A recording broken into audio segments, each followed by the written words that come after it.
Welcome again, Fáilte Gachtainna, and today we launch Sinn Féin's plan to transform housing in Ireland, to make housing affordable. Our plan is about bringing home ownership back into reach for ordinary people. It's about making rents affordable for workers and families and delivering the most ambitious public housing programme in the history of the state. This is a comprehensive and a costed plan, the scale and ambition of which has never been set out by any other political party. It will deliver 300,000 new homes, private, public, affordable and to rent homes, as well as enabling people to build homes in their own communities. And we are ready to start implementing this groundbreaking plan in government from day one. We wouldn't waste a single moment in making transformative change happen in housing. This is a plan that delivers for first-time buyers and for all of those who aspire to owning a home of their own. A plan that repairs the private rented sector, ends the rip-off and delivers fair, affordable rents. A plan that gives hope to those living in the box room of their parents' home long after they've wanted to strike out on their own. This is a plan that can ensure that our young people can build a successful future here at home. You see, we believe that housing can be fixed. We believe that housing can be made affordable for everyone. So this is a time for ambition, for urgency, and for pace. This is a time for delivery. The plan we present today is game-changing. It will drive major change in direction that's so badly needed. It's a plan to end the crisis and to shape a new era in housing. With the right policies and priorities, the story of housing in Ireland can be and should be a positive one. It should be the story of people working hard, saving for a deposit, and being rewarded for their perseverance with the chance to buy a home at a price that is genuinely affordable. A story of the state delivering social homes at the scale required, building real communities that support families getting on in life and giving children the childhoods that they deserve, consigning the frightening, damaging prospect of homelessness to the past. A story of renters getting a fair deal, fair rents and fair treatment, where their daily experience is not one of stress and hardship, but one of happiness and progress. This is the plan to make that positive vision a reality. And over the coming weeks, we will be delivering this plan to homes right across the state. And in the general election, whenever that is called, we will be asking the people to give us the opportunity to implement what is the most ambitious, most positive and transformative housing plan for generations. I now invite Owen to take you through some of the detail of this plan. Thank you very much, Mary Lou. Do I move the laptop or do I move to the laptop? Clicker. Okay, I'm going to move over here though so I can see it if that's okay. So folks, unlike the Affordable Homes launch, Mary Lou said I had an unlimited amount of time to talk you through the plan, so strap yourselves in, it's going to get very nerdy for the next 15 minutes or so. What we're going to do is look, it's a very detailed document. We're not going to be able to go through all the detail, but very briefly I want to take you through the 6 kind of main chapters, highlighting some of the key points, and obviously we can get into the Q&A afterwards. Just to emphasise, this is a 5-year alternative housing plan. It's the first time an opposition party has ever set out not just what we want to do over 5 years, but exactly how we would do it as well. And a lot of the detail is actually on the delivery side. We'll come to that in the last slide. It's comprehensive in the sense that it doesn't just deal with social housing or affordable housing or private housing. It deals with planning, it deals with land management, it deals with workforce planning, it deals with delivery and a range of other matters. It's based on extensive, very public and sometimes very private engagement with folks in the public sector, the semi-state sector and the private sector. And that engagement is actually going to continue over the next 2 to 3 weeks with a whole series of private briefings going back to all of those sectors. We're also supporting a number of very key recommendations of the Housing Commission. The Housing Commission has actually produced a report that probably hasn't got the attention and significance that it requires. And while a lot of the policy that's in the document is in line with the Housing Commission, but we'd already produced it, we've taken some of their really important recommendations and added as well. And of course, all of the costings which Pierce will deal with are from the relevant departments and professional bodies. And the reason why we're publishing this is because we want to give voters a very, very clear choice between a government plan which is failing and a comprehensive, detailed and fully costed alternative plan which we believe will not only fix the housing crisis, but deliver affordable homes and bring home ownership back into reach of working people. Just in terms of the vision, one of the criticisms that's often made of government plans from people in the sector is that they're usually just a list of policies without any vision, any end point where you want to see the housing system go. So the opening chapter really sets out what our vision is. Where do we want this housing system to be, not just after 5 years in government, but in the medium to long term. Central to that is this idea of a home of your own. A home isn't just a roof over your head. It's fundamental to your well-being as a person, a family, a community, but also, of course, to society and the economy. But also a home isn't just that roof. A home has to be secure. It has to be properly built with proper building materials. It has to give real security of tenure. It has to be adequate. It has to meet your needs, space, size, accessibility, proximity to work and support networks, as well as cultural appropriateness. And crucially, it needs to be affordable. And affordable is linked to your income. It's not a question of location. It's not a question of size. To be genuinely affordable, it has to be a reasonable percentage of your income, no more than a third, and for low-income groups, lower than that. And probably the most significant part of the vision is this idea of a balanced housing system. We have a housing system that's really volatile, that's really, really insecure. So the two core points of our plan is, one, dramatic increase in direct investment to local authorities and approved housing bodies to build up the social affordable rental and affordable housing stock. And at the same time, a complete shift in the way in which the state works with and activates the private residential development sector to massively increase the number of new homes coming on the market each year for people to buy, first-time buyers and others, at more moderated prices. And as you do those two things, build up your public housing supply and reverse the decline in home ownership, of course what happens is all of the pressure on the private rental sector that's a result of bad government policy starts to ease, that sector starts to stabilise, and everybody benefits from that more balanced system. It's also important, government needs to be tenure neutral. Government shouldn't tell people what kind of homes they should live in. Government, both through public housing provision and regulation and activation of the private rental and private for purchase sector, should give people, to the maximum extent possible, the choice of what kind of housing meets their needs. It's also important to emphasise that if we're going to deliver housing on the scale that's required, we can't continue to build homes in the traditional carbon-intensive way that's been done. We'll deal with low-carbon homes later, but it really needs to be highlighted that this has to be a key factor of meeting housing need.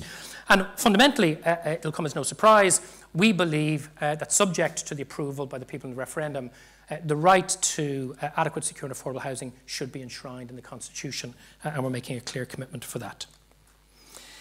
The next thing then is just on needs, right? And this is one of the things that bamboozles people because politicians throw out all sorts of figures, etc. The most important thing here is that assessments of need to be independent of government and objective. Both under the Fine Gael housing plan and then the Fianna Fáil and Fine Gael housing plan, the numbers were politically massaged. The numbers weren't based on any objective assessment of what's required. Thankfully, we have two really, really good assessments. We have the ESRI's updated report that tells us what we need in terms of what's called structural demand or emerging housing demand. That's growth within our existing population and inward migration. But we also have the Housing Commission's estimate of unmet demand, pent-up demand, or what they call the deficit. First time this has ever been produced. And we've accepted the combination of both of those. So when we talk about 300,000 new homes over 5 years, an average of 60,000, that's not our estimation. That is what the experts in the ESRI and the Housing Commission are telling us what is required. And I think it's incumbent on all politicians and all political parties to base their housing plans on independent, objective assessments. We're also giving a very clear commitment in the plan that that assessment will be updated annually, fully independently of government, and published by the ESRI Housing Agency and the CSO to take account of trends. In addition to accepting the Housing Commission's recommendation of 300,000 new homes, their other key recommendation is also really important. They're saying that at least 20% of all housing in our housing system needs to be public housing, social and affordable. Currently it's about 10%. To meet that, you would need to at least double the annual average output of social and affordable homes. Our view, in fact, is we need to go further than that in the medium to long term. We need about 30% of our housing system to be social and affordable. But in line with both our commitments and the Housing Commission's, we're making a very, very significant commitment that the increase in output from 2025 to 2029 is going to be weighted for social and affordable in terms of the increase to deliver that housing need. And you can see here just the kind of output. First column on the left is over 5 years, second is the annual average, and we just put in for kind of reference what the government housing plan delivered last year. And if you compare the annual average to the output in 2023, you can see the scale of the shift that's required, particularly in terms of social, affordable rental, affordable purchase, and very importantly, particularly for first-time buyers and others, for private purchase. And then just, I suppose, to put this in graph form, this is from the Housing Commission's report, it's from an earlier draft. That gold line is essentially what we call the structural demand. The ESRI and the Housing Commission broadly agree that's what's required to meet emerging demand.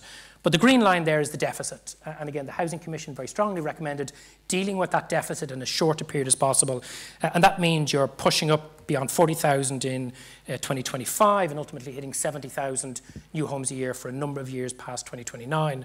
And after the deficit is stripped away, you can get back to just dealing with structural demand. So, to fly through then the kind of 4 weighty chapters of the document, public housing. We're proposing a completely new model of public housing. This isn't just about a few more social homes or a few more affordable homes.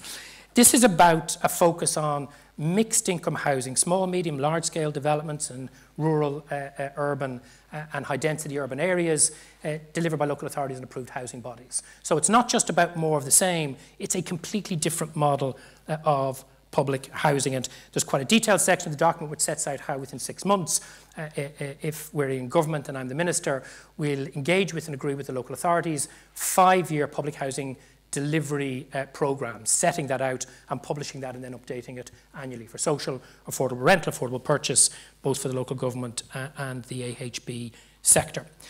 The other thing is, we also need to accelerate the delivery of the homes, and that means transforming the relationship between the Department of Housing and local authorities. For about 100 years, the Department of Housing has been accused of being a dead weight, holding back our local authorities and AHBs, increasing and accelerating the delivery of homes. We want the department to be involved in policy and financial oversight. We want local authorities and approved housing bodies to be public sector developers. That means devolving more power, more control, more responsibility, obviously with adequate oversight. And again, we can talk about the detail of that in terms of approval, in terms of procurement, and in terms of delivery.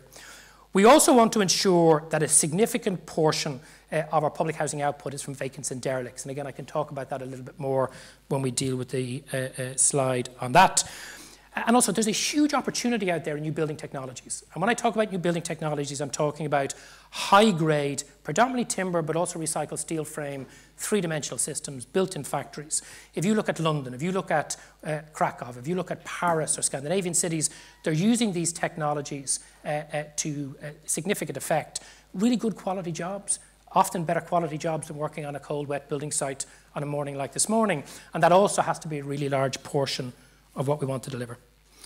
On the social housing side, 75,000 new builds, but we also need about 7,500 acquisitions. 6,500 of those will be tenanted in situ over a 5-year period.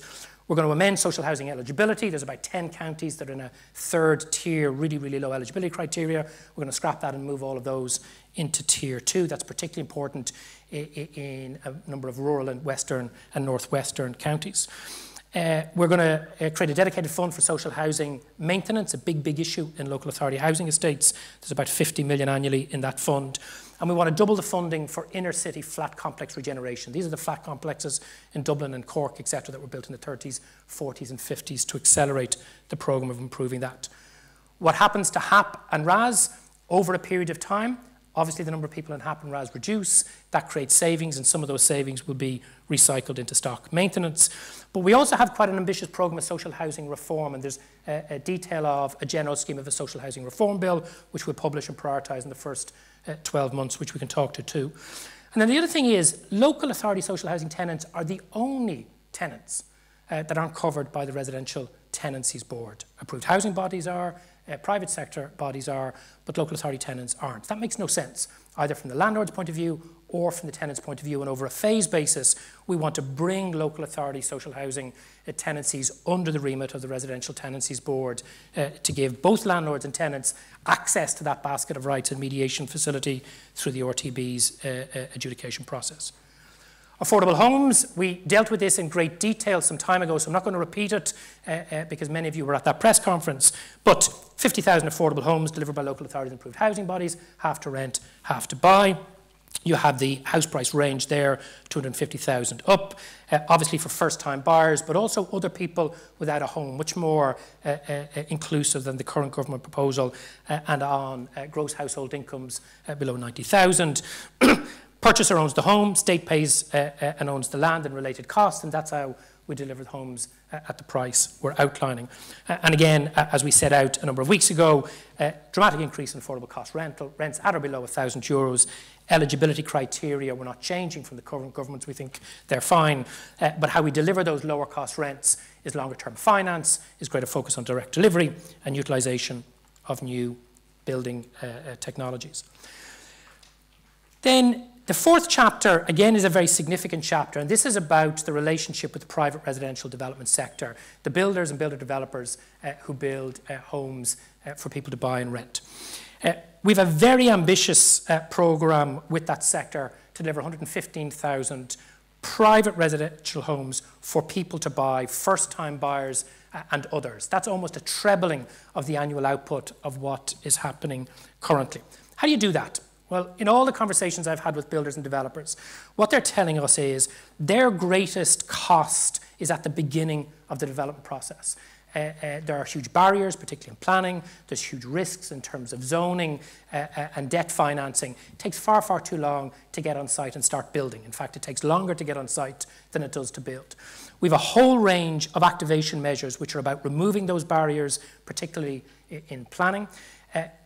Giving builder developers, particularly the SME sector, greater access to lower cost finance and site servicing, and ensuring that the way in which we use zoning and planning is for those builders and developers who want to activate sites, have the zoning, have the planning, so they can get on site much more quickly. We also, as you know, we're very critical of the government's untargeted and expensive development levy waiver and water utility connection waiver. We want to keep the waiver but targeted at SME builder developers who are building homes for people to buy, particularly those that are really struggling with viability issues. This is not a waiver for folks doing high-end build-to-rent, nor is it for the big PLCs who don't need it. This is for the SME sector, particularly outside of Dublin, where they're not currently building because of viability issues, to get them doing that. We also want a stamp duty exemption for first-time buyers on properties up to €450,000. That knocks about 1% off the price of the home, and Pierce will talk about that later. And then with this very innovative proposition, a lot of builder developers were telling us developing higher density complexes in inner urban sites is simply not possible, even with all of the crazy direct development subsidies that the government is providing. So in consultation with the development community, we've come up with this idea of a complex development site support programme in cities and towns. And this is where, before I as a developer even buy a site, I engage with the local authority, low-cost finance is provided, site servicing, master planning, to kind of provide a wraparound range of supports. No money for free, but the developers are telling us they don't want anything for free. They just want it to be nimble, to be simple, and to be commercially well-priced. And that should really allow us, not just in the big cities like Dublin and Cork, but the smaller cities, towns, to activate that higher density development. And as you know, we've made a commitment to phase out Help to Buy over 5 years. The challenge with Help to Buy is it pushes up house prices. That means one group of people are locked out of buying a home, but it also means another group of people become dependent on it because it's the only way they can bridge that gap. We're absolutely clear you can't abolish it straight away. There are people, both builders and buyers, who have priced that in to their calculations this year, next year and the year after.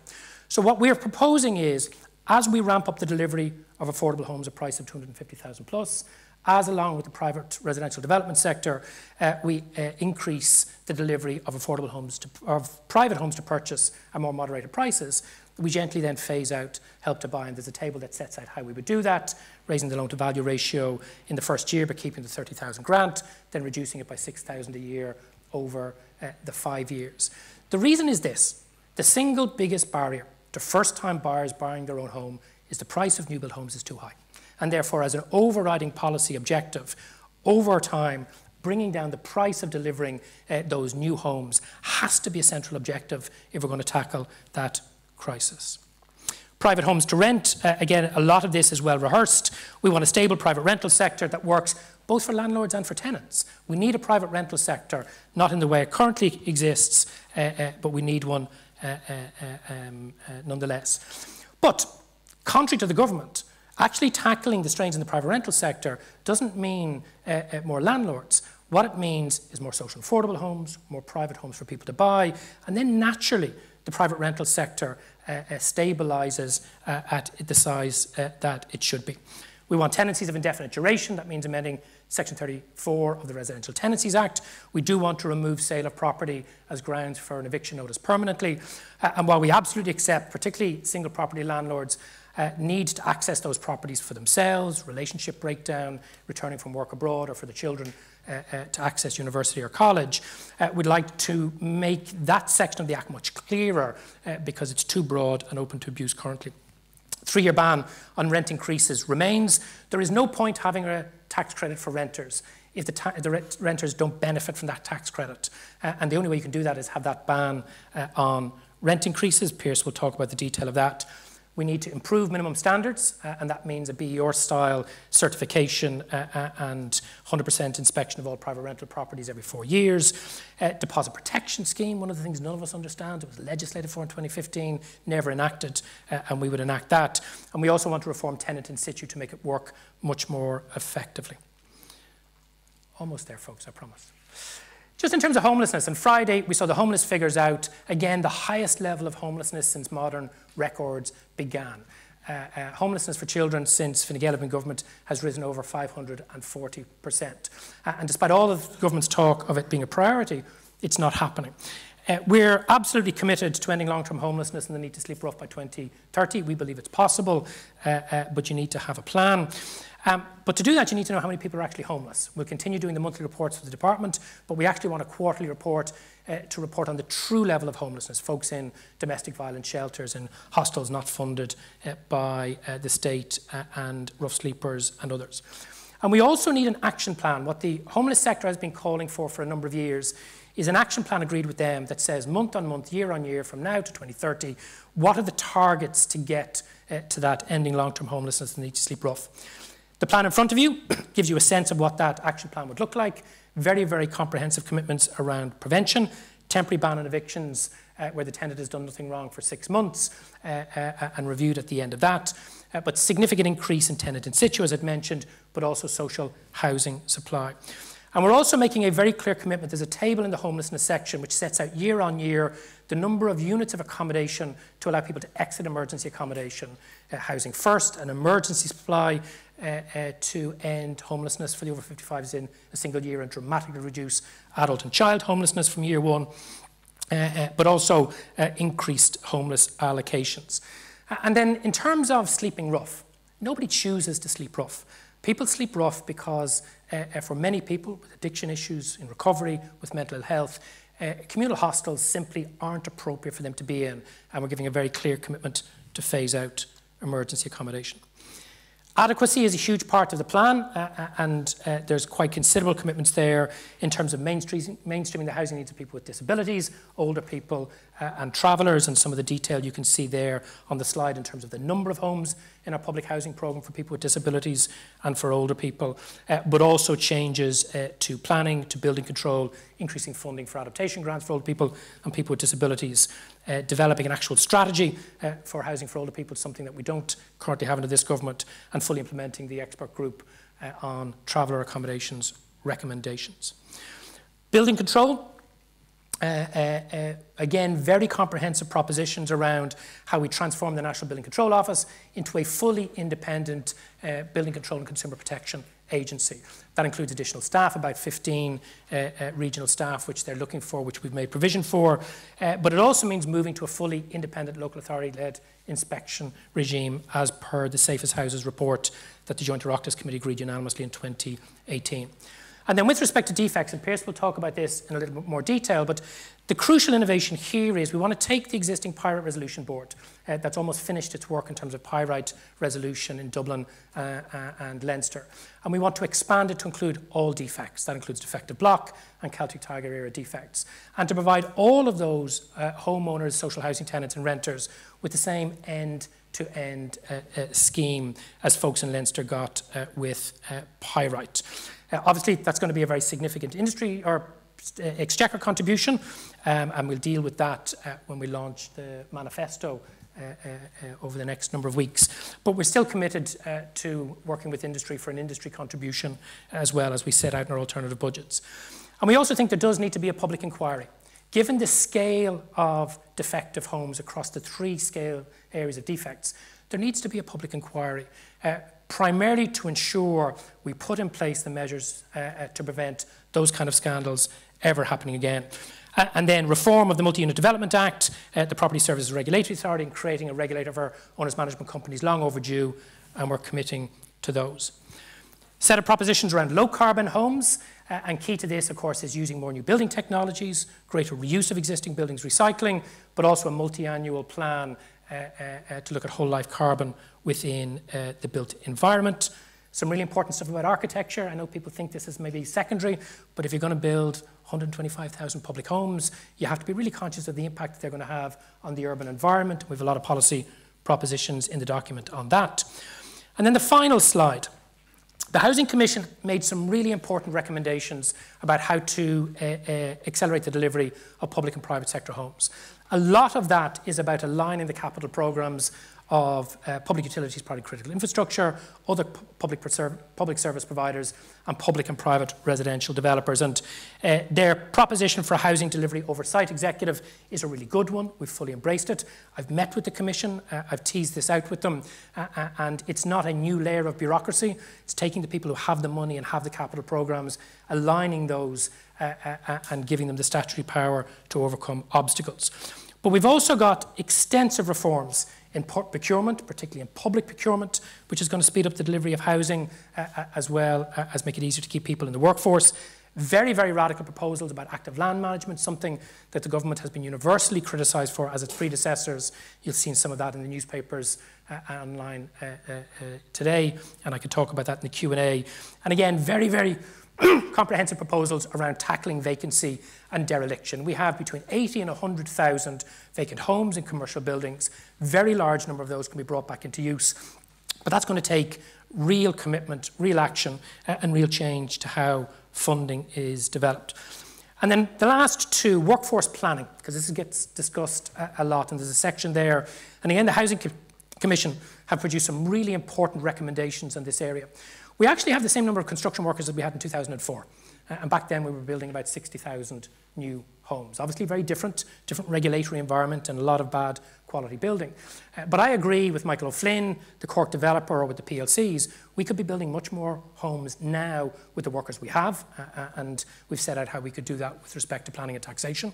We also need to make construction more attractive to get people into it and keep people in that. And again, that's around job security, tackling bogus subcontracting, poor wages, and improving the apprenticeship programs.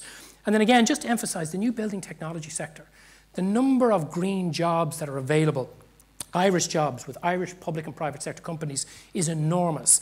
The problem those companies outline is they can't get into public sector works programs. They can't actually get access to the building programs to build their pipeline and grow their workforce, and we've proposals in there.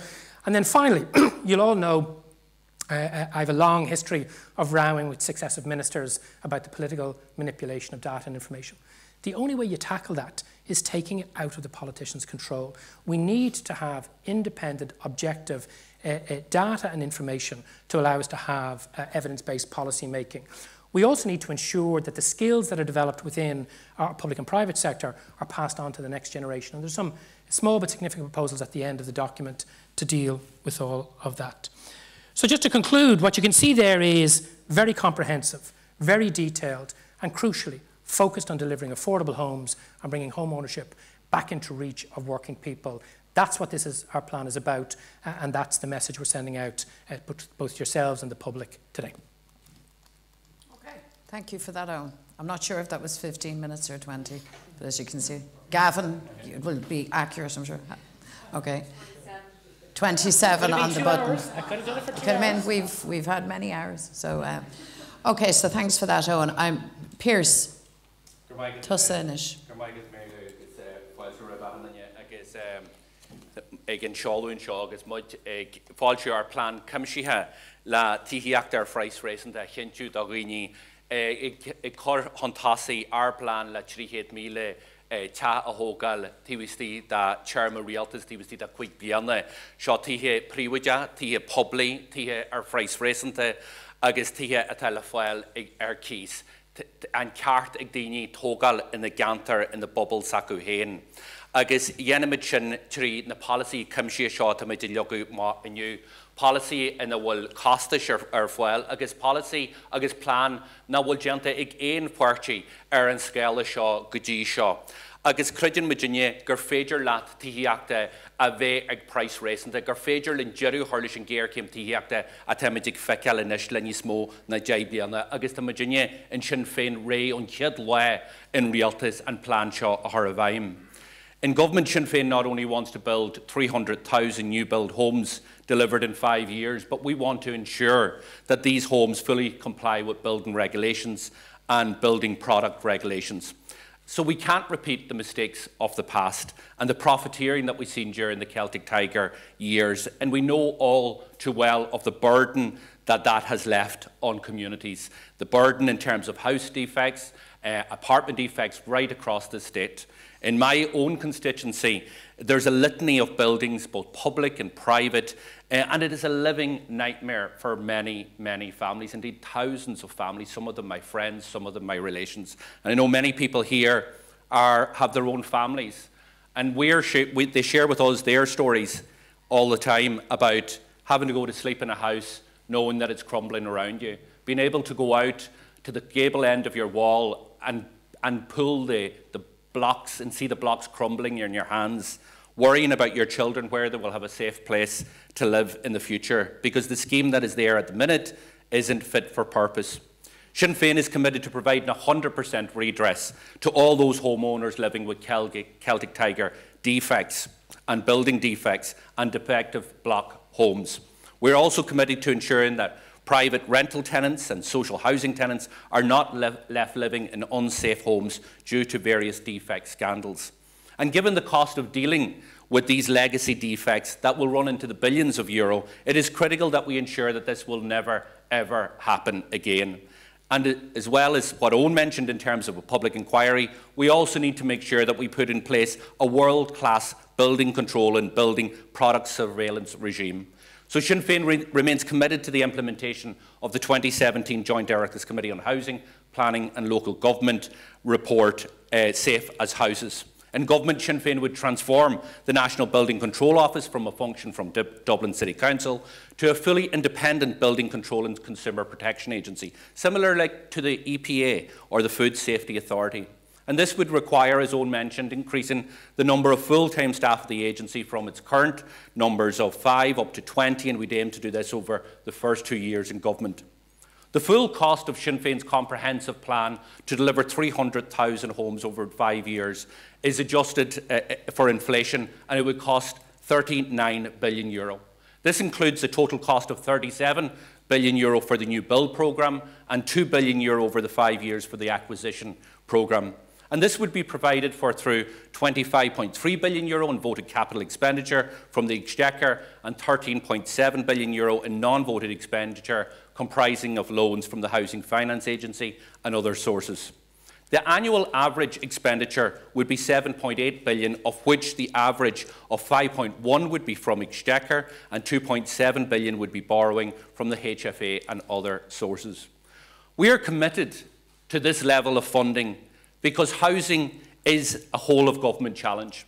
It is a whole of Ireland challenge for families in every community, in every parish, whether it's families living in substandard accommodation, whether it's overcrowded housing, whether it's young adults who can't afford to rent or to buy, or who can't take up an offer of college place because they have nowhere to stay.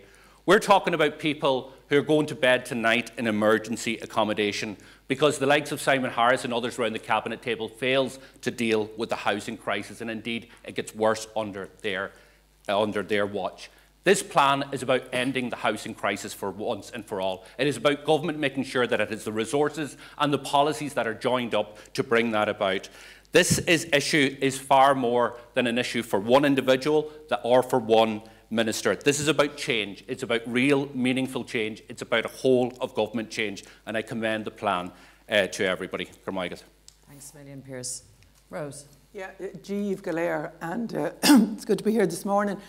Just before I go on to talk about dereliction and vacancy, I do want to mention, I suppose, being from Mayo and being from a regional authority, we met with IBEC on Friday and all of the big businesses in Mayo, and they're telling us that the single biggest threat to productivity, to sustainability, to competitiveness is housing. So that's why it needs a radical plan like is presented here today, not just in terms for individual families, but in terms of the whole economy as well.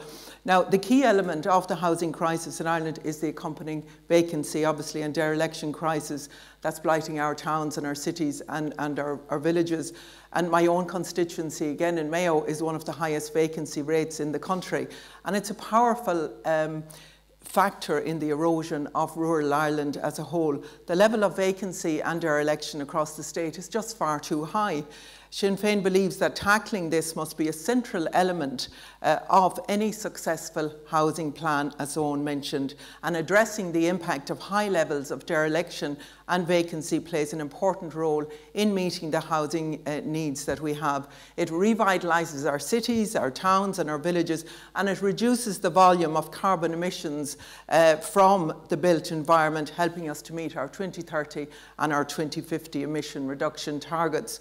Now, we need the same level of ambition and an investment in bringing those thousands of vacant and derelict homes and converting the over-the-shop and the unused commercial buildings into residential use. Now, this has been talked about for years and years, particularly in rural Ireland, and it has never happened. It certainly has never happened in the scale that we needed to happen. And that is why in government Sinn Féin will increase and accelerate the reuse of existing vacant and derelict residential and commercial buildings to create a good quality public and private homes. In 2024, there's still more, as was said, than 100,000 vacant and derelict residential properties in Ireland.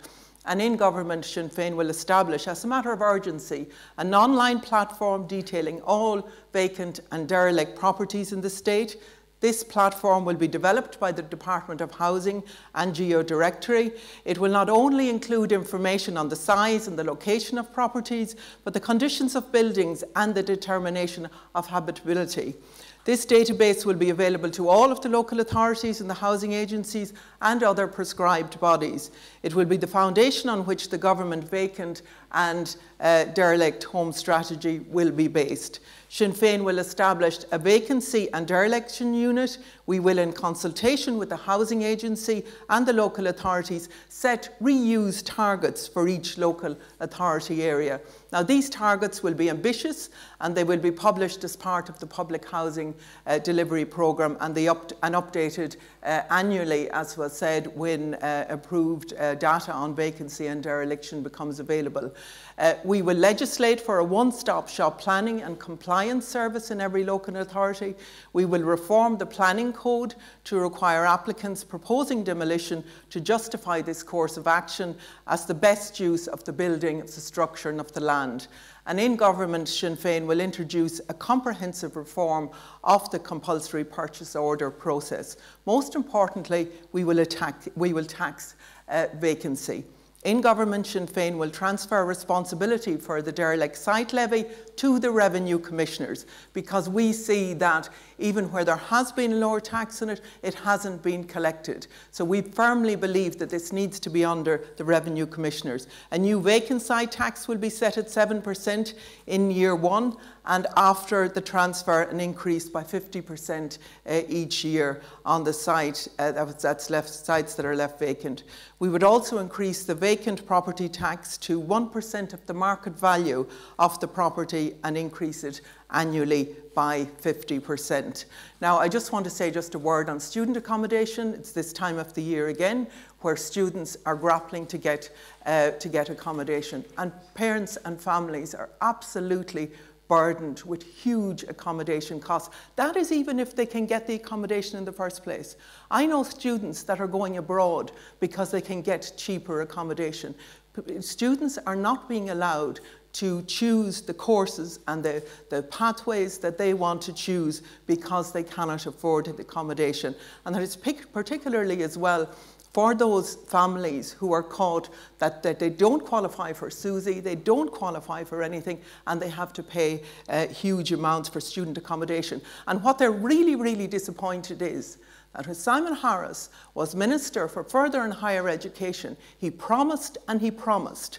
But like many things that Simon Harris does, he did not deliver on this. He has not delivered on it. We showed him how this could be done. In last year's alternative budget, we allocated 100 million for student accommodation. Over the plan of this, we will allocate 300 million of capital expenditure to fast-track projects on which planning has been granted but yet to proceed. Amending the regulations to move away from the overly high-spec requirements to more communal and cost-effective requirements. That's hugely important as well, because some of the accommodation that's being built is way beyond the reach of any ordinary family living in this state. Progressing our Residential Tenancies Amendment Bill 23 will also give digs accommodation much greater protections there, and Mairead Farrell is tracking that through and pushing that through the Oireachtas as we speak. So there are many things that come out. Again, in student accommodation, the technological universities were promised that they can borrow money, that their problems are solved in relation to student accommodation. That has not happened. And that is why we are saying in government, Sinn Féin sees that student accommodation is an integral part of access to education, and we have shown how we will fix it here. Cormac. So there you have it, a home of your own. It's about affordability, it's about bringing home ownership back within the reach of workers, of families. It's comprehensive, as you have heard, and I'm sure you all now have questions. So, Big Misha, Mar Cahirlock, am I taking the question, or is Joe? Sorry, pardon me. I was taking your job there, Joe, but can't have that. Okay. Sorry, Jack. Just in terms of take a step back from the plan, and it promises a radically reformed housing market 5 years from now, but in the first instance, it also promises to turn off a load of housing schemes the government has brought forward. So Help to Buy went down, First Home turned off immediately. Is there a risk here that voters will feel that you're not actually offering them anything on day one? Or what part of this would you point to as a day one, your life is going to get better, it's going to be easier for you to buy a home, as opposed to just, we're going to shut a load of stuff down and fix it over 5 years? Okay, we'll come to, just to say, we're not doing that. I mean, our own opinion is that government, for all of the talk about first-time buyers, in reality they've shortchanged first-time buyers, because new builds are not affordable, as Owen has set out. And they have relied on schemes that do not fix the essential problem. But in terms of the Help to Buy, we've made it clear that there will be a 5-year phase-out. We're also offering a stamp duty exemption on homes up to 450,000 euros. That, to us, day one, is a much, much more substantial offer to first-time buyers. But to get it right for first-time buyers, you have to get the whole market right. That's the reality of it. And, you know, government bluff and bluster with these schemes, but it's just been, it's them evading the fact that you have to get to the nub of the overall housing market itself, and you have to address the issue of affordability. Owen? And then, first of all, in terms of what will be available in the first year, we'll dramatically increase the availability of affordable homes to rent or buy from year one. Be under no doubt about that. And that is possible both in terms of increasing and accelerating the pipeline that's already there. There's about 22,000 projects somewhere stuck in the very bureaucratic system for the delivery of social homes. But when you implement our changes, they start getting delivered much more quickly. But also through increasing Part 5 and through the multi-annual framework agreements for turnkeys, you'll get far more, not just social, but affordable homes in year 1, 2 and 3. And then with respect to the other schemes, so if you take Croí Connor isn't going to deliver a single home until 2026. That's no use to somebody who wants to buy a home in a high density area now. And despite the fact the government said it was going to deliver 5,000 homes by 2026, there's only contracts signed for 600. If you take, for example, some of the other schemes, for example, like Project Tussie with the Land Development Agency, first of all, it's way, way behind target. Again, it's meant to be 4,000 or 5,000 homes by 2025. So far, contracts in and about 1,000. But also the prices are simply too high. So not only will we be delivering more than what the government is delivering from year one, but at more moderated prices. And then if you look at private sector supply, because for me this is actually the big debate that we're not having, or that isn't happening at the moment. When I talk to builders and developers, and I talk to builders and developers in every county in the country, from the small family company that employs 10 people building 25 homes a year to the large PLCs, they keep telling us that, in fact, the schemes that the government are putting in place don't work for them either. And that's why our focus is to shift away from dealing with direct subsidies to developers at the end, things that push up house prices, and removing barriers, de-risking and reducing cost. That's going to have, I think, a transformative impact on the private residential development market. And that's key, because it's not just about our very, very significant affordable housing offering. It's also about increasing the delivery of those private homes for first-time buyers and others at more moderated prices. So this isn't trust us and come back to us in 5 years' time.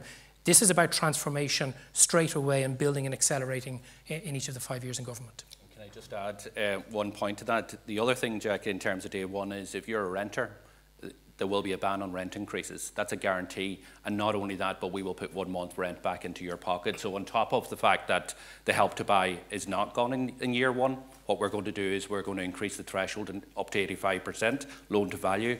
And what that means is, because the PBO and others have pointed this out over and over again, is that about half of those who benefit from the Help to Buy actually don't need the Help to Buy their own home. So if your loan to value is 85%, which is what we're suggesting in year one, that means that you will need this for a deposit, or you need partial of it for a deposit. So everybody will still have it at €30,000, but as Mary Lou says, you will also get the 1% stamp duty reduction, which means you will be better off in day one as a first-time buyer for the first year under Sinn Féin than you would under the existing government. So renters will have no rent increases, a month going back into their pockets, you will have more money to buy your house for the first year, and we will be ramping up €4,000 in the first year, affordable homes, and going up year after year to make sure that people have a real opportunity to buy a house, a roof over their head at an affordable cost. Louise.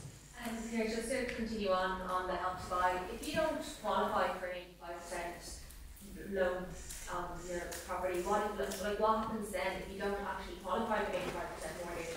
You're going to smooth then, because you're stuck in a situation where you can't get the mortgage that you need to buy the house, but you also don't have this grant. So you're kind of leaving people short, aren't you? So what would you say to those people? And then kind of just to follow up on Jack's question, Owen, on timelines, can you just give a timeline for how long it would take to have the affordable housing, the leasehold scheme up and running, and also the new active land management agency that you're saying you're going to set up? Will both of them require legislation, and how quickly into, say, 5-year term government can you see those things up on the ground?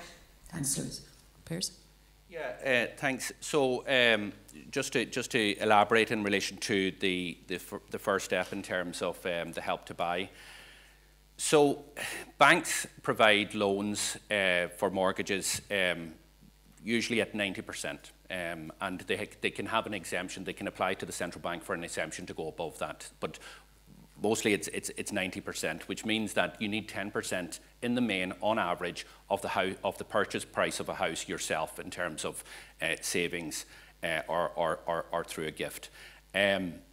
So when you apply or when you're buying a house with a 70% loan to mortgage, it means that you have not only the 10% that you need, but you actually have 3 times that amount in your bank. You don't need support from the state to actually purchase your home because you're able to access finance from the bank and you have the savings to actually purchase the home. So what we're saying is we're making sure that what is called the dead weight, that's what it's called by the department and the expert advice, where half of this scheme, and we're talking about, remember there's about €1 billion spent out in this, so this is our money, this is taxpayers' money that have gone to people that didn't need this money to purchase their own home.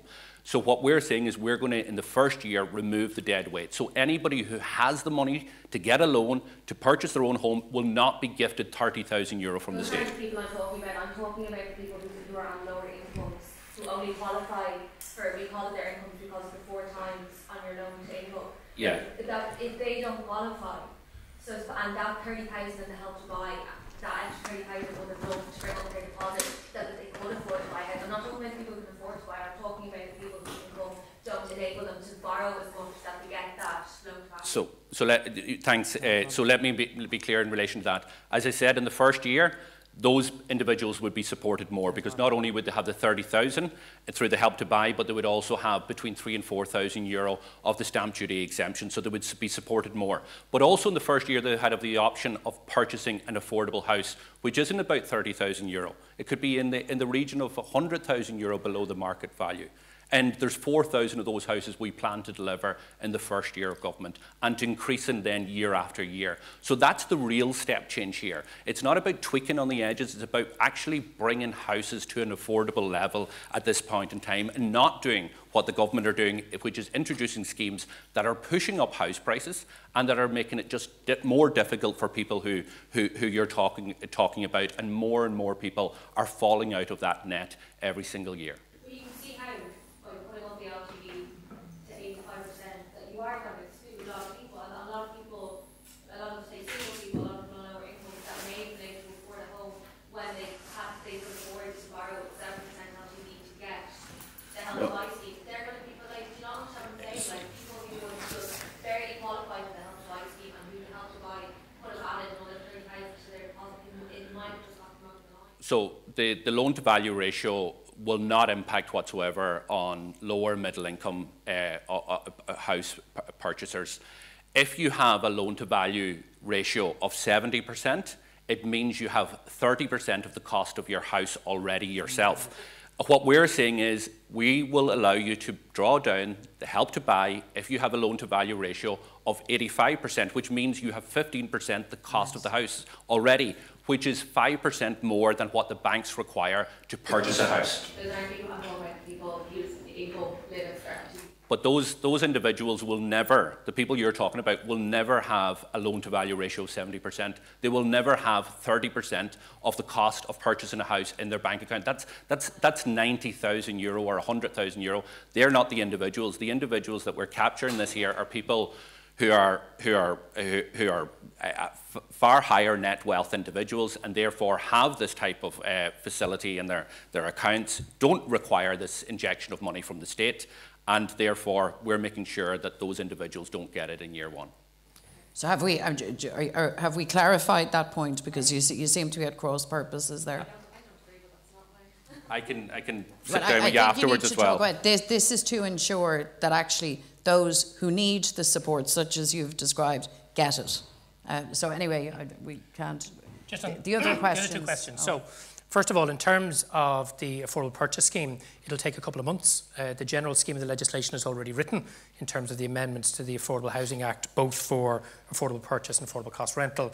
And we've been engaging with a range of sectors, sometimes very off the record, in terms of how we would roll that out. So we'd be confident those changes would be in place within a matter of months. And then in terms of the active land management, our proposal is a very straightforward one.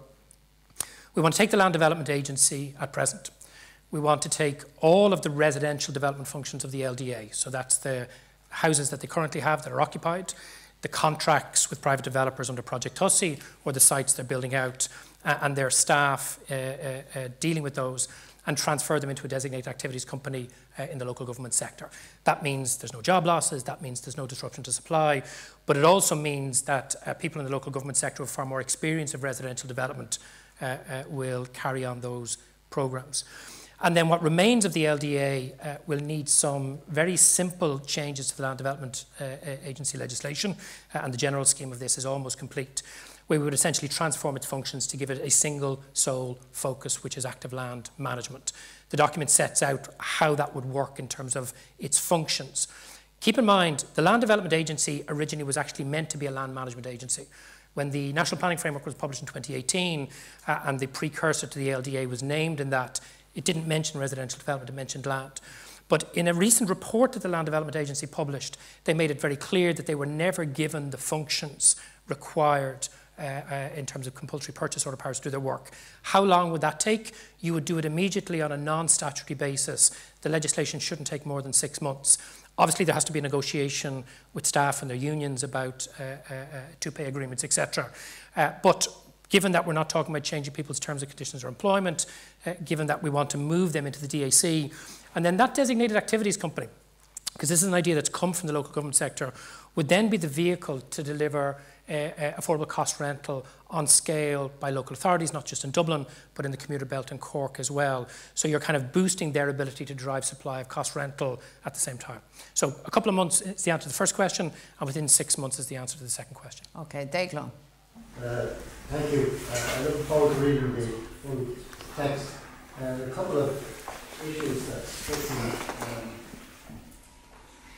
For some reason, I found myself thinking in the context of the next general election. But the question of land ownership, that you will own the house, but you won't own the land. And I mean, I couldn't help thinking of that archaic saying from across the water, an Englishman's home is his castle. And just wondering how will that work, and how will you explain that to the voters? And I think is there also a provision that if you have one of those houses, you can't keep tenants, you can't have tenants staying there. So I'm just thinking it's such a complex issue.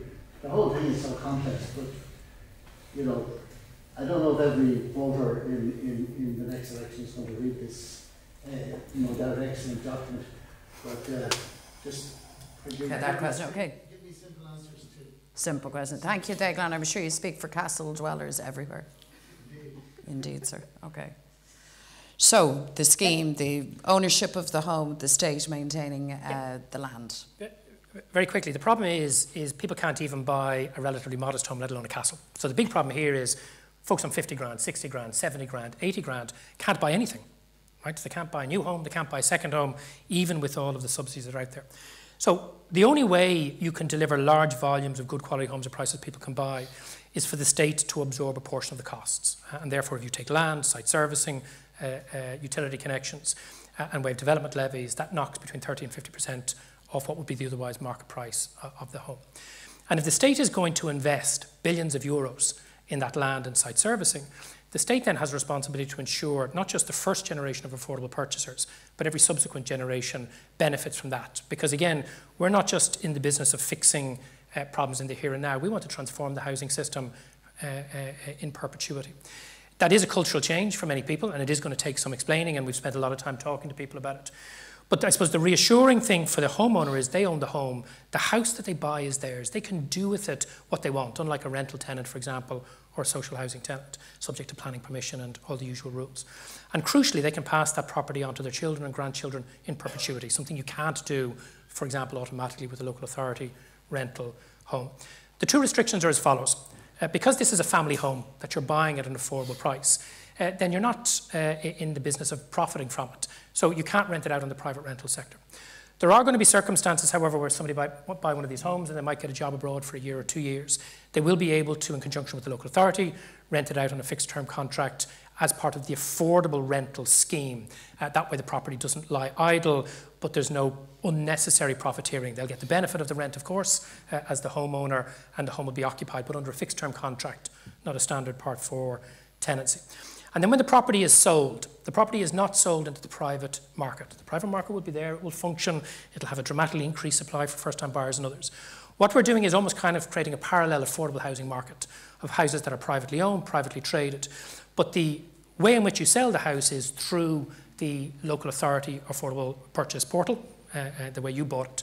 And the price will be determined, one, in reference to the price you paid for it, index linked for wage inflation and home improvement. So if you've put money into the home, if you've built an extension or you put on extra solar panels, or you'll be fully reimbursed for all of that.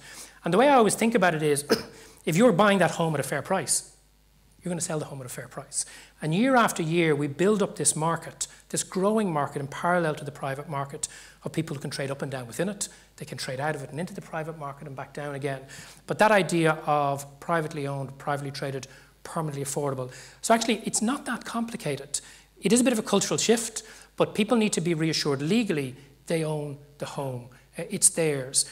But there is no other way of delivering the kind of affordability. €250,000 for an 85 square metre, 2-bedroom home with a small back garden in Dublin. Nobody else can do that. And this is the best way, not only for the first generation, but subsequent generations to benefit from that significant state investment. And it is a bit of a cultural shift here, but as you know, on the continent and elsewhere, there are models, not exactly this model, but similar models. So this is the type of innovation that we need, Eglon. So I hope that was helpful. Christine, you're next. Just to pick up again on the Help to Buy scheme, I see Feed Again have already out tweeting away about the abolition of it, and it's something obviously they've been going on for quite some time about the plans for the scheme.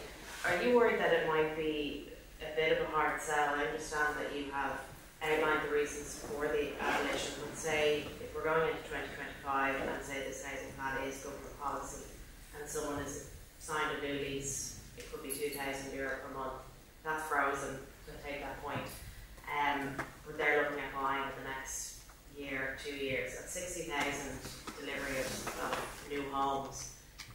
Can you foresee such a drop in the house price that that person is not looking at that possibility of their grant falling to 24,000 to 18,000? How are you going to get that message across to those voters that this is better for them in the long term, taking the point that while they might accept that, they still find themselves between a rock and a hard place?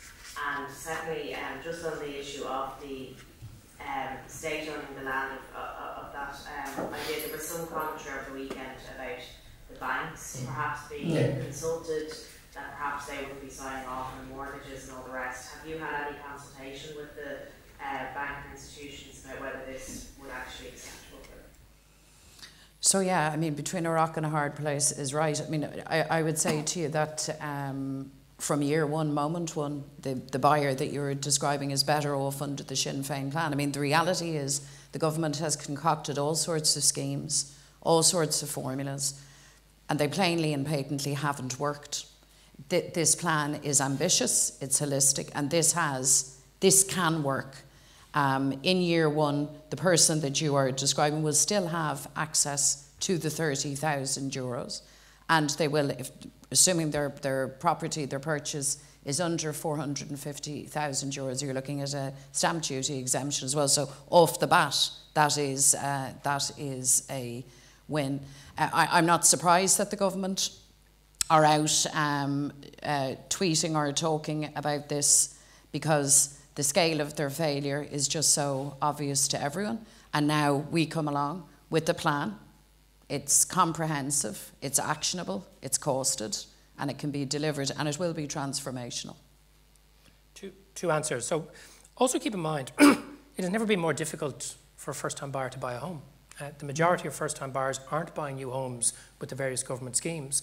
They're buying second-hand homes. And if you look at where they're buying those second-hand homes, increasingly they're buying them further and further away from the places where they live and work. We're replicating all of the mistakes of that Celtic Tiger era commuter sprawl, and there's a long-term kind of human and economic and environmental cost to that as well. So we need to be mindful that if you look at the average Help to Buy payment at the minute, it's about 24 to 26,000 euros. That's average.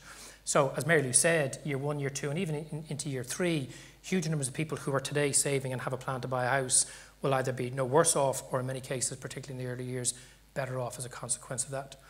And then with respect to the banks, so unlike Darragh O'Brien, one of the things we do is before we publish anything, we go and consult with the people who will have some role or function in the delivery of that. I met the Banking and Payments Federation early this year to discuss this and a number of other schemes. We then submitted a short options paper setting out some of the core principles. They consulted with their members, and then myself and Pierce and some staff members met them for a second time. They set out very clearly what the conditions are. The conditions around title and around what happens in circumstances of default. And we talked through a number of options how you deal with that. And I have to say, and I can't speak for the BPFI or the banks, they have to speak for themselves. But having gone through that consultative process with them before we published a single word of this, I'm absolutely confident that in government, with advice from officials in the department and further engagement with the BPFI, mortgageability would not be a problem. And in two ways. One, banks lending directly to people buying the homes, because ultimately this is a market of people who currently can't access mortgage finance, and therefore there's a value in the banks being able to lend. But also in the banks funding the local authority home loans. So in addition to people buying social homes with the local authority home loan, they'd also be able to buy affordable homes as well. So I have to say, talking to people before you launch a scheme, it's a word of advice to Darragh O'Brien, is a much better way to do business because you have a much clearer idea of what's required, and I have no concerns in that respect. Can I just also say, if you wouldn't mind, just in relation to the help to buy, and like others, I'm not surprised at all that they're tweeting and giving out, because this is a comprehensive plan. This reduces house prices. This solves the housing crisis, which those parties have been unable to do over the last number of years. And the only thing they're able to come up with is little tweaks of existing measures that is failing dramatically. And we just seen it this week again. The number of homelessness, child homelessness, house prices, rents, students, on all levels, their plan is a disaster. And this can fix the housing crisis.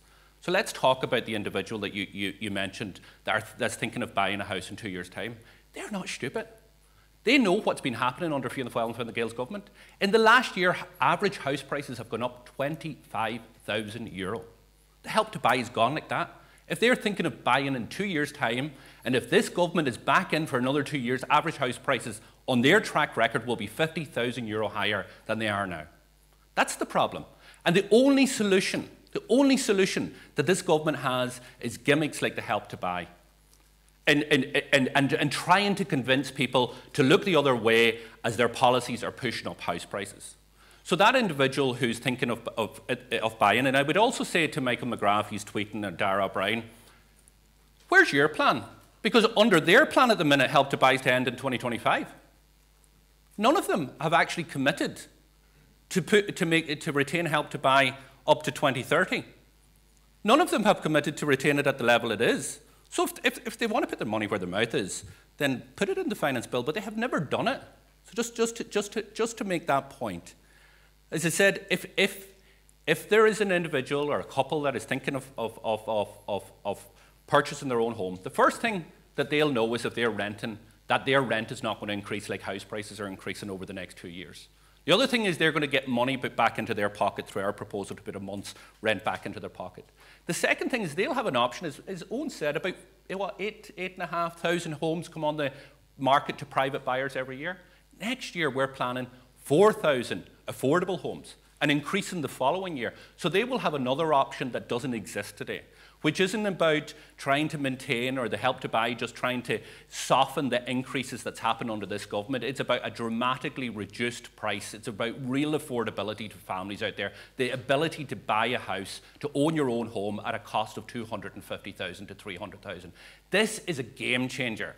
And I understand why the government doesn't like it. I understand why the government is scrapping with their tweets and all the rest, because this is a real game changer, and it shows up their failures over the last not only 4 years, but for Fine Gael over the last 13 years.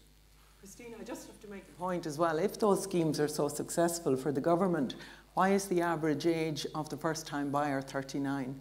And the consequences of that going into the long term as well as the here and now are very significant for us as a country. 39 years of age to own your first home. Joe. First of all, have you determined, is housing the issue that will determine the result of the next general election? And how are you going to convince people that what you're offering here is better than what's there already? And for Owen, just in terms of local authorities will have a huge role in what they're doing here. But local authorities for years haven't had the capability, they haven't had the people, they haven't had the skill sets, they haven't had the management ability. So how are you going to actually deliver it on the back of local authorities? So Joe, our plan sets out to make housing affordable, to bring home ownership back within the reach of ordinary workers and families. And I believe resolving the housing crisis is the single biggest challenge that we face. And by the way, it's a challenge that can be met. I believe when people make their decision as to who they wish to see in government next, I think they have to calculate very, very carefully. Do you wish to see more of the same? And be very clear, that's what Fianna Fáil and Fine Gael offer. Runaway house prices, eye-watering levels of rent, homelessness, including children without a stable roof over their heads. Or do you want a new plan, a new approach with the ambition, the political will and the policy options that will work? That's the issue here. There's been so much talk about housing. The government say that housing is their priority. Well, heaven help us if it weren't a priority. If that's what a priority looks like from this government, I think it tells a very sorry tale. We have a situation now in this city and in other places where we struggle to put teachers in classrooms. We struggle to put nurses and doctors on our wards. And record numbers of our young people are voting with their feet and they are leaving. And that is simply not good enough. Our plan, this plan, is the way forward. This has the answers for the rental sector, for public housing, for social housing, and also for the private market. It's been designed in collaboration with all of the stakeholders to ensure that we can reform and transform the housing market so that for everybody, whatever your circumstances are, you have the reasonable expectation that you can have an adequate, secure roof over your head. So is this the biggest issue? For us, absolutely. And we are putting our money where our mouth is. We are making a very, very big commitment to people that Sinn Féin in government, for us, this is the #1 priority. This is central to the well-being and happiness of our citizens, but also for our economy, for our economic prospects in the short, the medium and the long term. And Rose said earlier about IBEC in the West raising the issue. We can tell you for the last number of years, everywhere we go, everybody that we talk to tells us this is the issue that needs to be solved. This is the nut that needs to be cracked. This is the answer.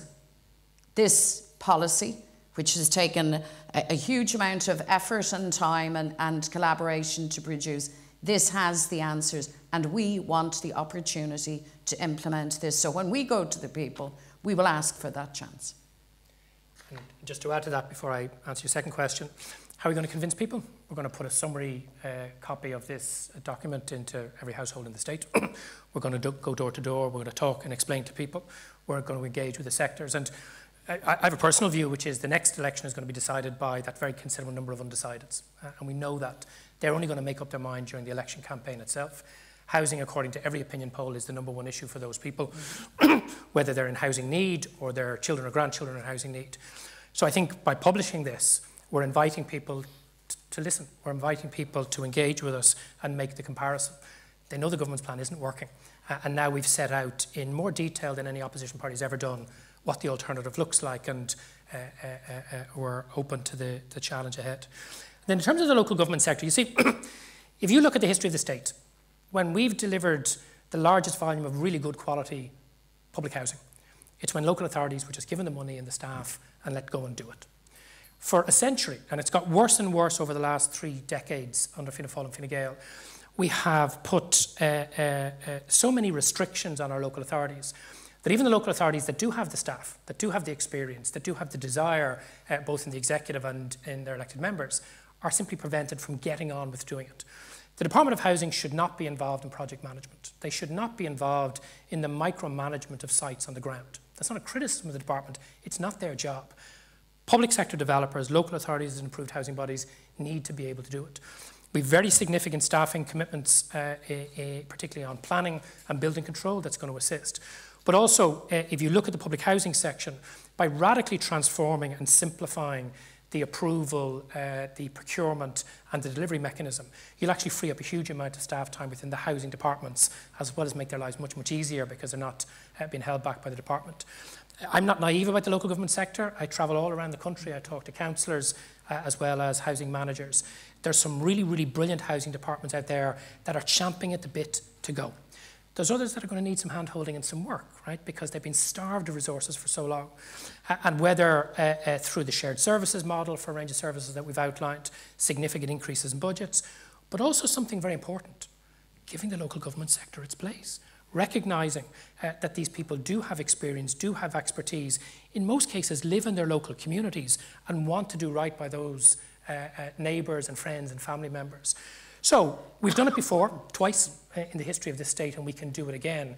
It's not going to be easy, it's not going to be plain sailing, there'll be bumps along the road. But I think again in that section of this document we set out very clearly how we can empower the local government sector. If you've got a problem, fix the problem. Don't bypass it and try and create some temporary fix that doesn't work either. And therefore, our considered view is the local government sector in conjunction with the approved housing body sector is the best way to deliver these homes. History has proven that that can be done in the past, and we believe it can be done in the near future. Piers, can you tell us a little bit about more about how we'll afford this plan? You mentioned borrowing and 2 billion a year. Does that add to the national debt? Is that 10 billion added to the national debt, or can you tell us a little bit more about that? And Mary Lou, 5 years, one term in government, and the housing crisis is solved. Is that the pitch from Sinn Féin with this plan? Okay, Piers, do you want to? So, as I outlined, the plan in its entirety cost 39 billion. 37 of that are for new builds and €2 billion for acquisitions. And under the current plan, what you have is exchequer expenditure, voted exchequer expenditure, and you have non-voted exchequer expenditure. It goes on the government's balance sheet, regardless which source it comes from, but it is money raised by approved housing bodies, but through the HFA in the main, but also some other sources like the EIB and some private finance as well. So it ends up in the general government balance of the state. The total cost of this annualised is about €7.8 billion. So you can just see where the additionality is. The government talk about €4 billion is their current plan, so there's an additionality of about 4 billion or just below, and as we ramp up it gets higher at the later end, so that's an average cost. So we have surpluses in excess of this under the fiscal projections over the next number of years. So there is no need to increase the national debt. There is no need to increase taxes as a result of doing this. What is only thing that is needed is political will and a plan, and that's what Sinn Féin has. So 5 years, one term of government will see housing, people's prospect for housing, affordable housing, absolutely transformed. This plan projects and plans for 300,000 new homes.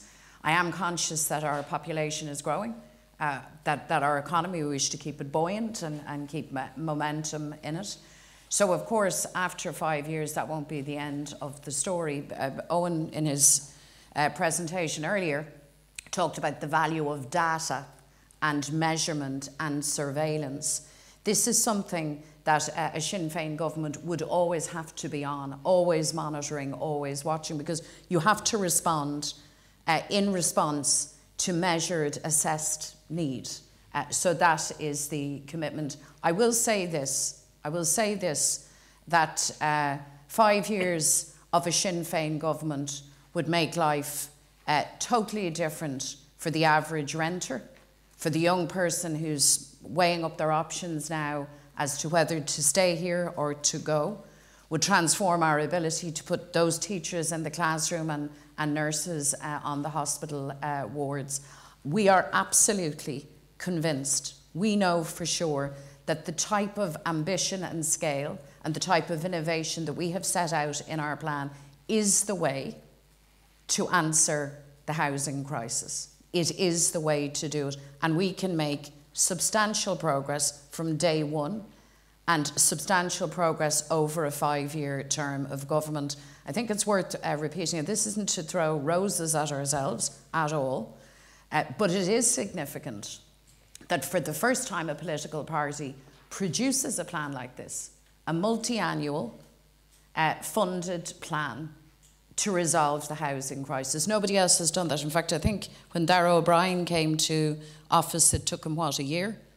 With the full panoply of the state and the civil service to come forward with the plan where he got the targets wrong, where the measures are wrong, where it's ill-conceived and it's clearly failing. This is now our recipe. This is our plan for success. And it'll be at the heart of our offering for the general election. And as I said earlier, asking people to engage with us, to understand what we're setting out and how it will benefit them, and then to give us the chance in government to implement this groundbreaking approach. Just remind Kate, go on to the Kate. I just want to ask you, I know you've given nationwide figures for principals in the next 5 years. Could you sort of break them down for Dublin? Because obviously the problem is the next few years. So you said like the sort of house plans for the next few years. And also I just want to go a wee bit more into the this policy where somebody owns a house but not the land. Can you foresee any problems that might have? You know, if somebody owns a house but not the land, what if somebody wants to do a bit of work to the land? You know, a bit of garden or something. What kind of design problems there? Even problems like if somebody comes on your land and is injured, you know, what will happen there? Do they say if somebody's going to sue somebody? Will they sue the landowner? Will they sue the government? Say even guards coming onto the land if they get a search warrant? How does that work? Sure. So the first thing is we've very deliberately excuse me, not given county breakdowns. It's actually very difficult. We have data which is, can I get some more water, Mick? If you're there, apologies. It's that 27-minute presentation at the start has made me hoarse. It's very difficult to get county by county breakdowns in terms of need. The reason why is how you do it is through a thing called the Housing Needs Demand Assessment. It's a kind of a tool that doesn't just look at statewide need, but also looks at county-wide, local electoral area and electoral division. Scotland has a really good one of these, and it allows them to answer a lot of those questions. The way the government has set up the HNDA when it was introduced in 2018-2019 doesn't really allow that granular detail. And therefore, while we've given a very clear commitment to upgrade the Housing Needs Demand Assessment tool that local authorities will have access to be able to do what Scotland does, that will take us a little bit of time in government. And that's why we've made it clear in the first instance, one of our priority actions in the public housing plan is to engage with local authorities to work out what's the actual level of need in each local authority area. There's also questions around land, around vacancy, etc. But within about 6 months of government, those localised targets will be ready and will be published and then updated annually. And then the question you've asked, and it's a really important question. So obviously, like any agreement, I mean, if you own an apartment, for example, you'll know this because apartments are leasehold and therefore they have a different relationship, is that the terms of your lease actually stipulates answers to all of those questions. And it's not just about if you want to do a bit of gardening. There's wastewater treatment running underneath. Who's responsible for that? What happens if the system goes bust and it needs to be repaired? So what you would do is in your leasehold agreement on the use of the land, it would set that out very clearly. The fine detail of that is going to require some legal advice from the Attorney General, department officials, as well as others. The general principle is to give people control of what's above the land in terms of being able to do what they want with gardening, etc., and be responsible for the maintenance and repair of that. But the expensive structural stuff underneath, because that belongs to the state, for the state to have responsibility. But crucially, those leasehold agreements on the use of land need to stipulate that very clearly. But I would say, and again, I know it's a cultural shift, but there are tens of thousands of homes around the country on leasehold land. Right? Leasehold, particularly for my parents' generation, wasn't as unusual a concept as it is for younger people today. And we have 100,000 apartments in their leasehold now. It depends on the nature of the leasehold agreement, etc. But how we will deal with that is through those leasehold agreements, and that will make it very, very clear to the purchaser where their area of responsibility is, where their area of liability is, and where the state's responsibility and liability is. And that way everybody's clear. But I'm sure you can appreciate, without having an Attorney General on one side of me and the legal officials from the department on the other, working at the granular detail of that, that's something you would do very quickly in the early stages of government. Okay, Gavin. I was actually doing this separate because I've already agreed to have solo. Oh, right. Oh, pardon me. I thought you had identification. Sorry. Okay, Gavin. Oh, sorry. Greg. I think the plan is obviously very comprehensive, but there's I think, a few things missing from it. I mean, there's no mention of institutional investment. And most recently, the Department of Finance estimated that we need 20 billion annually for it to reach 50,000 homes a year. So, I mean, do you accept, first of all, that regardless of what's in your plan here, that the majority of housing capital will have to come from institutional investors, and what has the engagement been with them like so far? Is that, do you have a follow-up question, or is it? Okay, well, can you give them to me and we'll take it all in one go, please? Depends on my answer. Oh, right. Oh, pardon me. Yeah. Sorry, it's a follow. Okay, go ahead. Yeah. Sure. So the first thing is, have we been engaging with investors? Absolutely. I've been engaging directly both with small and medium-sized investors and also some of the larger Irish and institutional investors. And it's important to remember that there are different types of investors. There's people who invest in the building of homes to buy, building of homes to rent. There's another group of investors who don't build anything, but they arrive at a later stage in the process and acquire. And what we're trying to do in this plan is respond very specifically to those investors who want to invest to build, particularly to build to sell, to the problems that they're telling us. So when I meet investors who are involved in funding the building of homes, they're saying the delays in planning are taking too long. And if you look both in Chapter 4 and in Chapter 6, we have very, very ambitious statutory timelines, not just for local authorities, but approved housing bodies and Bord Pleanála and the High Court in terms of ensuring that delays in planning permissions are dealt with. The second thing is we hear a lot of concerns around zoning, around planning, around volatility, for example, in house prices and rents. So in a sense, while we're not putting a figure on how much institutional investment is, we've listened to what the institutional investors who want to invest in the delivery of homes, particularly for people to buy, that's prohibiting them from investing in the market, and we've addressed those very clearly. There's a separate issue, which is, I know the issue you're looking to get to, which is institutional investment for the build-to-rent sector, right? Because for some reason, government thinks this is the solution to our housing crisis. We don't agree with them on that. We absolutely do not agree that a dramatic expansion of a private rental sector, particularly with average rents of €2,000, is anything close to what our housing system needs. And therefore, the level of investment that's coming into private rental at the moment is about what we would like it to be. We're not looking that to increase. The type of private investment we need to increase is private investment directly in the building of new homes for people to buy. And a lot of the ideas that are in that section of the document are there. With respect to the Department of Finance report, approximately, because the Department of Finance's report, and I said this to you at the last launch, they've just have a back of an envelope figure of 400,000 as the all-in development cost for all of those homes, right? Well, we know from all the data we have from the Department of Finance and the Society of Chartered Surveyors, that's not an accurate figure. That's at the upper end, not an average figure. And if you look at the scale of investment Pierce has outlined, about half of the total investment is going to come from the state. The private sector is going to invest the other half. And what will incentivise them?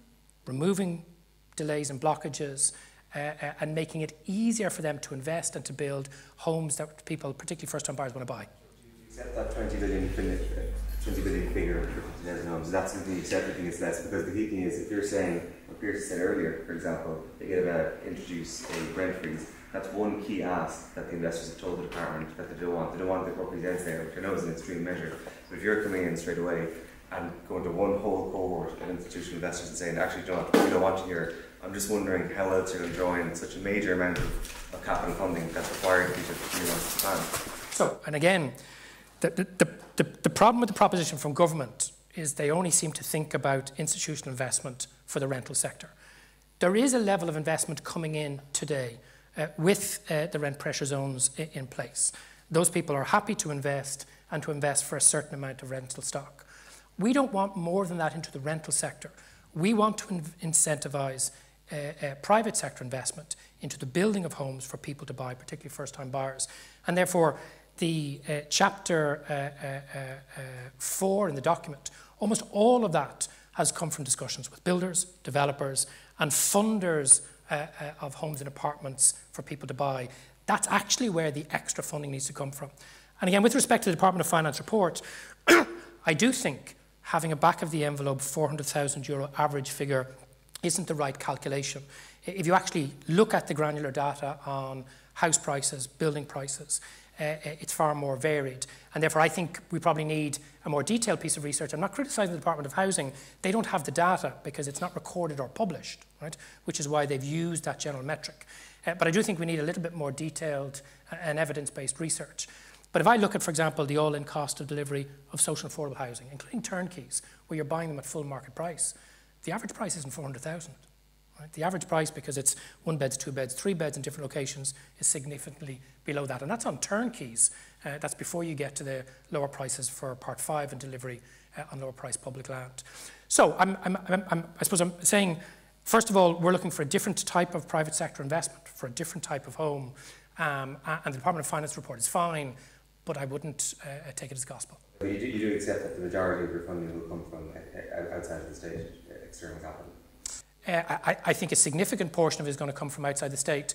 But in our conversations with the banks, for example, their members also want to lend more. And we've talked about ways of doing that, both through our affordable purchase scheme and the local authority home loan for purchases. But also the state needs to do more. So we need more public investment, domestic Irish investment, and international investment. But Craig, here's the crucial point.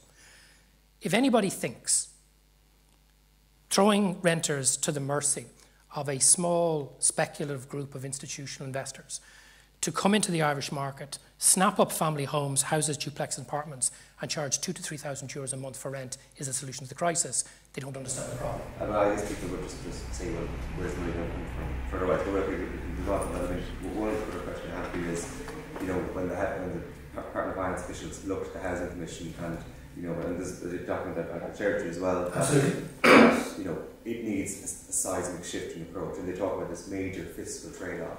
And I'm just wondering where else in the Sinn Féin plan are we going to see that major fiscal trade-off? I mean, if you're still talking about reducing the pension age, I'm just wondering, you know, where's the sacrifices that are going to have to be made elsewhere to deliver this panacea that you're talking about? Well, I don't see it like that. I see it at this point in time that thousands of people are making sacrifices right here, right now. That's what I see. I see the families who are in emergency accommodation and the sacrifice they make every single night as they tuck their children into bed. Or the fact that I represent a rural constituency. In the very nib of West Donegal, there are 3 families that are being evicted in the next 2 weeks and nowhere for them to go. These are a rural community of different age profiles, different families.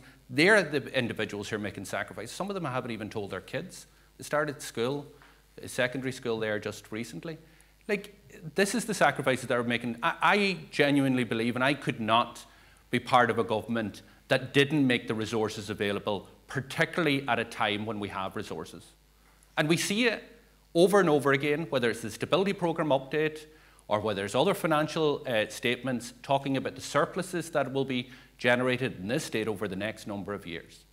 So why does it need to be a trade-off that we actually make houses affordable, that we put a roof over people's head, that we end the housing crisis, that we make sure that students have a place to live when they go to college? It shouldn't be that, and we have the resources to make sure that it is not a trade-off.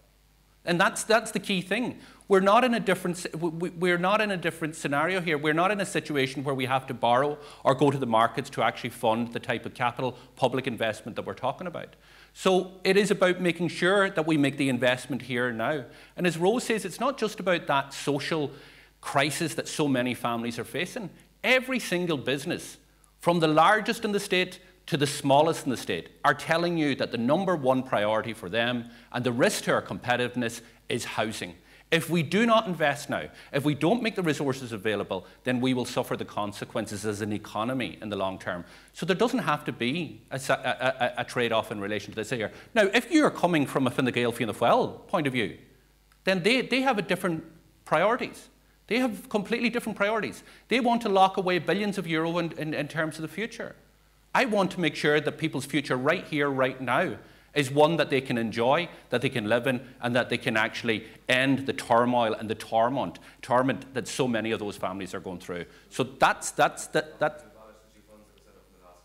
No, not at all. I wouldn't abolish the funds, and I said I agreed in principle with the funds. What I have an issue with is the predetermined notion that we actually put €4 billion into the Future Ireland Fund, regardless of what is happening. The biggest priority, Mary Lou said it, the biggest priority, and Sinn Féin's #1 priority, is to fix housing.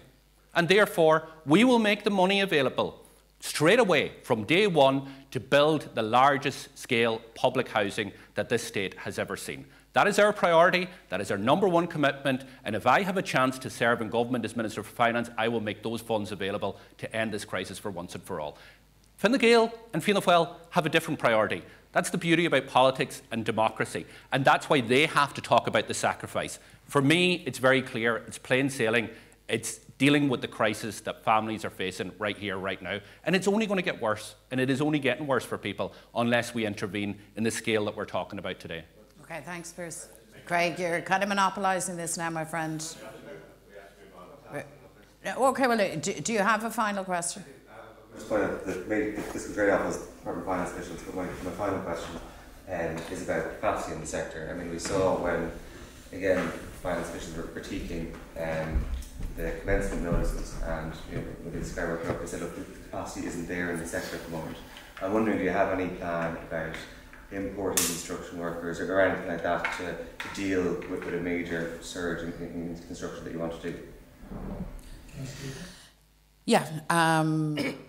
So, I mean, Owen, you referenced earlier on that the sector is actually as big. Actually, it's slightly bigger than it was at the peak of the Celtic Tiger when housing output was 60,000 plus. There are issues with apprenticeships, with getting people efficiently through that process. Our colleague Mairead Farrell has been dealing with that. Funny enough, when you talk to people in the industry, certainly in my conversations, they never reach for, we don't have the capacity. As a matter of fact, industry tell us they have the capacity.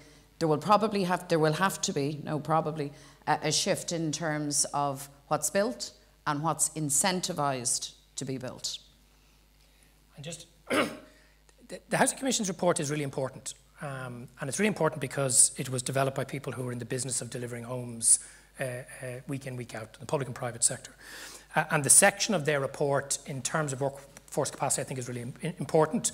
We had already developed our own policy proposals in that area, and then we've supplemented that with a number of their suggestions.